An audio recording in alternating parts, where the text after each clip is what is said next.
Bonjour et bienvenue dans cette capsule où on va voir comment extraire un principe actif pour faire un médicament. Alors vous pouvez le savoir, les médicaments en principe on les fabrique dans des usines et les principes actifs sont faits dans des laboratoires.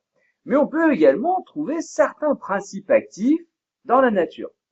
Le problème c'est de réussir à extraire simplement la molécule active qui se trouve par exemple dans une plante pour l'incorporer dans le médicament.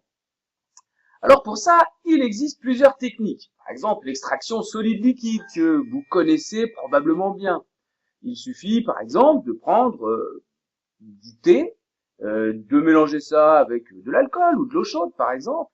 Ensuite, par une simple filtration, on arrive à récupérer certaines substances dans la partie liquide et le reste de la plante se trouve dans la partie solide qui reste dans le filtre. Ce type d'extraction, vous la connaissez, c'est la plus aisée, c'est la plus simple certainement. Par contre, quand on veut faire séparer, quand on veut faire une extraction liquide-liquide, quand le principe actif est sous forme liquide, c'est un petit peu plus délicat. Et on va dire dans ce cas qu'on fait une extraction par solvant. Je m'explique. Voici ici une substance, une solution aqueuse qui contient de l'eau, qui contient plusieurs sortes d'éléments bleus ici et une sorte d'élément rouge. La question c'est comment peut-on faire pour extraire uniquement l'élément rouge? Alors pour ça, on va utiliser un solvant qui contient ici des molécules extractantes. En général, ce sont des solutions organiques. Cette molécule extractante va s'attaquer spécifiquement aux molécules rouges qu'on a vues tout à l'heure et qui se trouvaient dans cette solution. Alors comment ça marche? On mélange les deux solutions.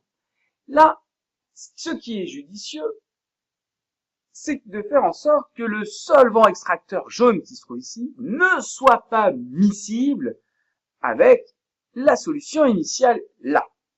On agite et on se retrouve, puisque les deux substances ne sont pas miscibles avec deux phases, et on peut constater que l'espèce rouge ici est en quelque sorte piégée par les molécules extractantes qui se trouvent là.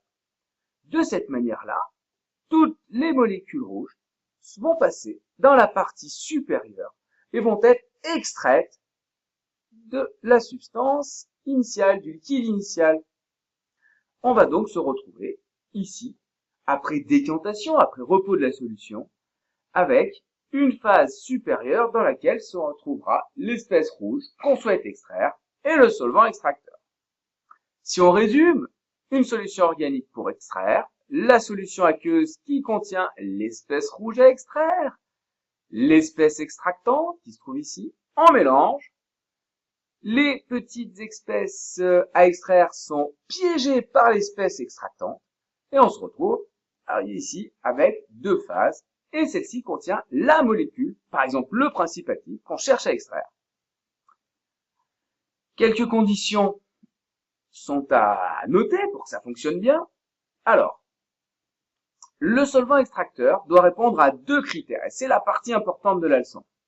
L'espèce chimique à extraire doit être plus soluble dans le solvant extracteur en haut que dans le solvant initial. Les petits carrés rouges, doivent passer plus facilement, doivent être plus facilement solubles dans cette solution que dans celle-ci, bien évidemment. Et autre chose, ensuite, pour pouvoir récupérer seulement la partie du haut, il faut que le solvant extracteur ne se mélange pas, soit non miscible avec le solvant initial et qu'il soit, bien sûr, de densité différente. Une fois que j'obtiendrai ces deux phases, il ne me restera plus qu'à utiliser une ampoule à décanter, que vous avez déjà utilisée en TP, dont je vous rappelle ici les étapes d'utilisation.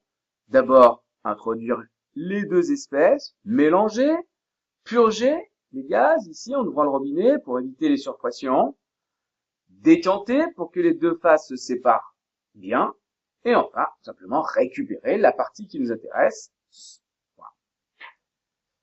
Voilà. Comme vous pouvez le constater ici, il arrive quelquefois qu'une petite quantité d'espèces à extraire reste dans la solution initiale, que tout ne passe pas dans le solvant extracteur. Alors pour ça, là encore une fois, on a une technique qui va s'appeler le relargage. Prenons un exemple. Voici un mélange qui contient de l'huile essentielle et puis de l'eau. L'huile et l'eau ne sont pas miscibles, néanmoins, quelques particules d'huile essentielle se trouvent encore dans la partie basse du bécher. Pourquoi? Parce que l'huile essentielle est très légèrement soluble dans l'eau. Alors, en quoi consiste le relargage? Eh bien, tout simplement, comme vous le voyez ici, on va rajouter du sel.